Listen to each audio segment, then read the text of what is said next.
So on Monday, the news broke out of Gruden. All the emails, more emails leaked out showing that he's homophobic, transphobic, um, misogynistic, he's racist. All the things that Gruden claimed not to be when he addressed the media after the Raiders lost to the Bears and throughout the week. He said, he doesn't have a racist bone in him, that people, close to him know who the person that he is. And it's funny with the Dave Chappelle special that just came out, Closer, I believe, he talks about how the LGBTQ people get more. He's jealous of them. He's not really making fun of them. He's jealous of them because if you offend them, then stuff really gets going. But if you're racist or you attack, the black community, then not a lot of stuff happens. So it was funny. I'm on Twitter, so Twitter always makes jokes about everything. But it was kind of funny seeing people that Dave Chappelle special just came out where he talks about his jealousy of LGBTQ people, and now that it showed that Gruden was attacking that community, and then he was attacking women too. That's when news came out. That's when he really faced some repercussions. I thought it was funny. I just wanted to mention that, but in all seriousness, I think the reason that he got fired was just a combination of the three. He was being racist. I kind of understood how the Raiders weren't going to fire him if it was just one email from 10 years ago when he wasn't working for the Raiders, when he was from ESPN. I mean, I could have seen them fire him. I could see why they wouldn't. Like the whole 10 years ago, you're not the same person you were 10 years ago. Like, you got to look at yourself too. Like, I'm not the same person I was 10 years ago. He wasn't the same person he was 10 years ago. Even though for Jon Gruden, it doesn't work the same because I believe he's 56 years old. So he would have been 46 at the time. So he's still an old man. You should still know what you're doing. But I could see that.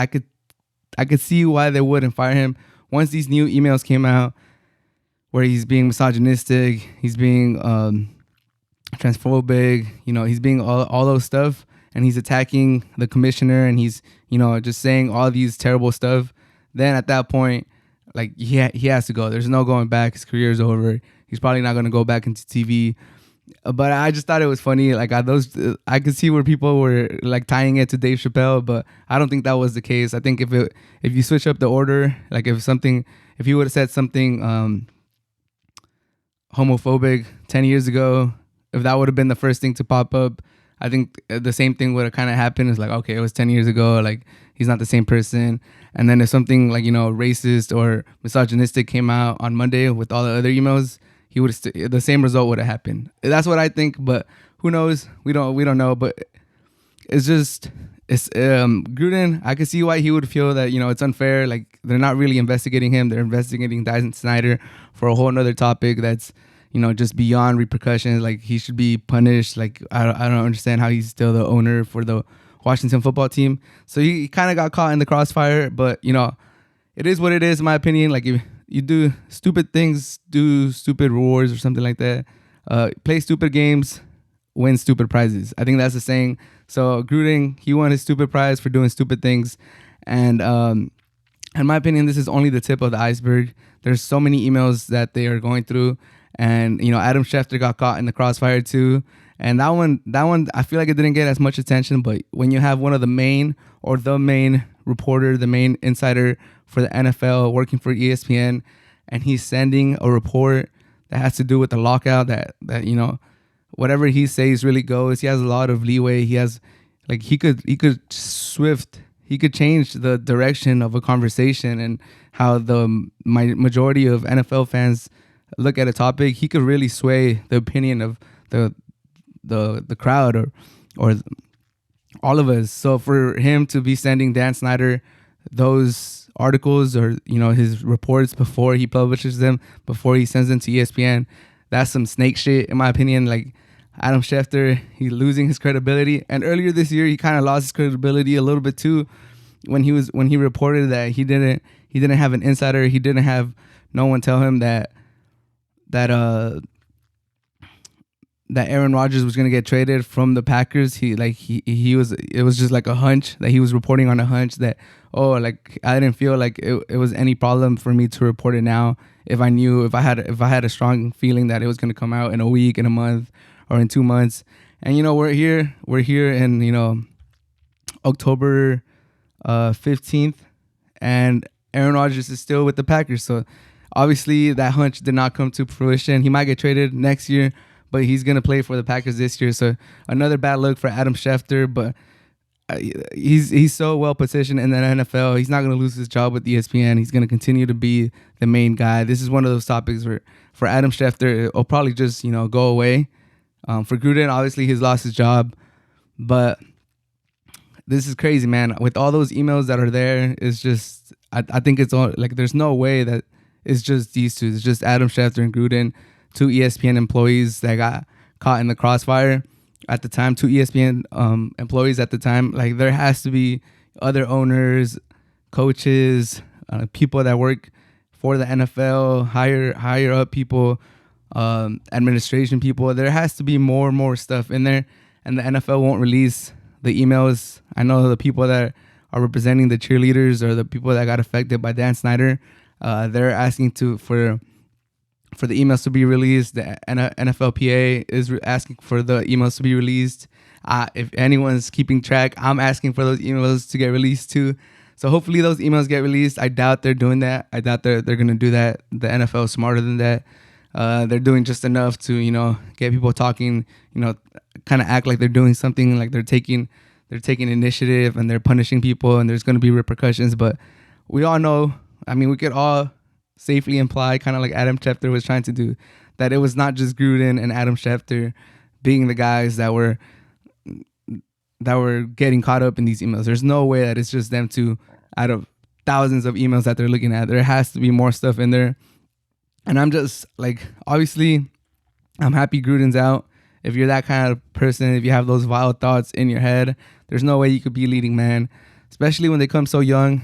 They're still super young when they come into the NFL, 21, 22, 23 years old. You're supposed to be shaping them into better people, leading them.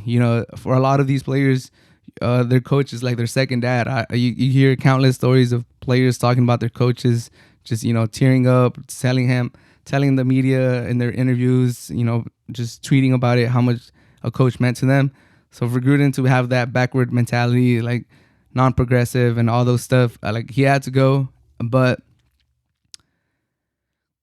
all I'm saying is that other people have to go too. We got to look at all the emails. Anyone that is doing shady stuff, is not with it, is disrespectful, is not doesn't respect the whole locker room.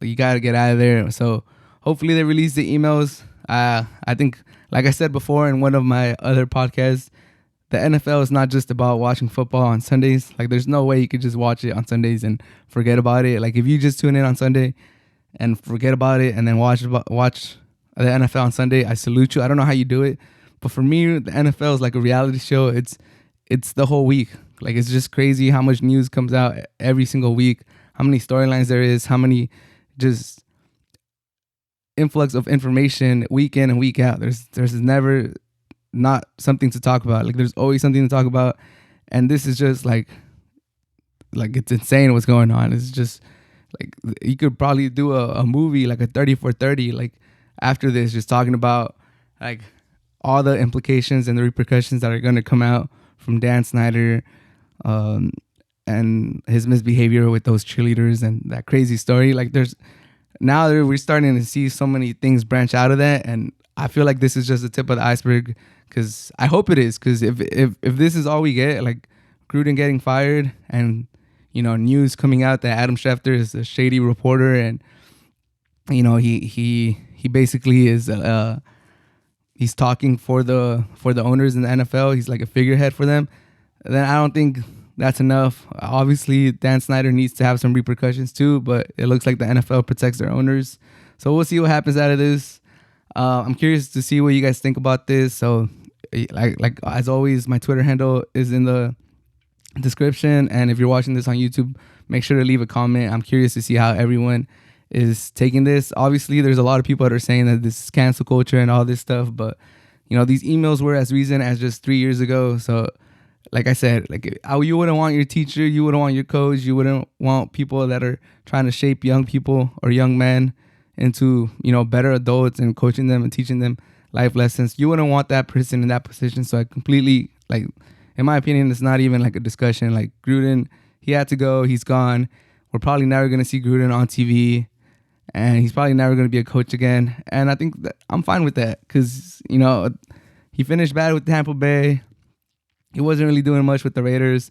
Every single Raider fan that I knew or that I know, and I know a few, like 5 or 6 Raider fans that I know, they were all happy that Gruden's gone. Obviously, they were kind of excited that he came back because he was a good coach for them once upon a time. But I think everyone that I know that's a Raider fan was pretty happy that he's gone. The Monday night, he was decent for Monday Night Football. He had some good moments. He was also kind of dull sometimes, but compared to Peyton Manning and Eli Manning, I'll take those two any day. So if Gruden's gone, that's it. It's not. I'm not gonna really miss him too much. The thing I enjoyed about Gruden the most was his QB camps, but that's about it. And he hasn't done those in a while, so I'm fine if he's gone. And for the Raiders, a lot of people are saying that's an attractive position because Derek Carr's not bad, but if I was a coach, especially a first-time coach, I wouldn't want to go in a division with Justin Herbert and Mahomes. And obviously, you shouldn't duck anything. And if you're gonna get a head coaching position, sometimes you just take what you take so you could be a head coach. But that's a tough division to go into. The Mahomes, he's like 25. Herbert's like 23, 22. Like, I would not want to go into that division.